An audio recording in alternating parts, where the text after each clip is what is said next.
গাইবান্ধার পলাশবাড়ী পৌরসভার ৮ নং ওয়ার্ডের একটি গ্রামের নাম রায়গ্রাম হলো এলাকাসহ সারা দেশে পরিচিতি পেয়েছে হিরোইন পল্লী নামে। ফলে নানা প্রতিকূল পরিস্থিতির শিকার হতে হচ্ছে ওই গ্রামের বাসিন্দাদের। ভুক্তভোগীদের একজন ইসহাক আলী, তিনি রিকশা, ভ্যান, ইজিবাইক মেরামত করে জীবিকা নির্বাহ করেন। দাম্পত্য জীবনে ৪ ছেলে মেয়ের জনক তিনি। ছোট মেয়ে মাসুদা আক্তারের বিয়ে দিতে গিয়ে পড়তে হয়েছে চরম বিপাকে। গেল ১৫ আগস্ট ভুক্তভোগীর মেয়ের বিয়ে সম্পন্ন হলো। এর আগে বিয়ে ভেঙেছে বেশ কয়েকবার। তুলনামূলক কম হলেও একই পরিস্থিতিতে পড়তে হয়েছে অপর সন্তানদের ক্ষেত্র।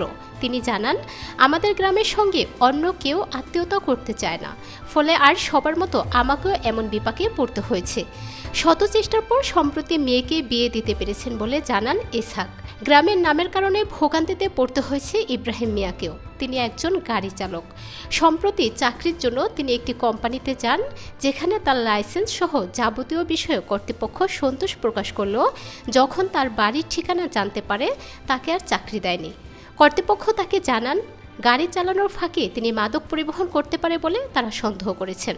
গ্রামবাসীর অভিযোগ, কম বেশি এমন নিয়মিত গ্রামের খ্যাতি পাওয়া এমন নামের কারণে তাদের নানা ধরনের ভোগান্তি পোহাতে হচ্ছে। এ অবস্থায় গ্রামবাসী দ্রুত এমন সমস্যা থেকে মুক্তি চান। পাশাপাশি তারা মাদক নিয়ন্ত্রণে সবাই এক হয়ে কাজ করতে চান।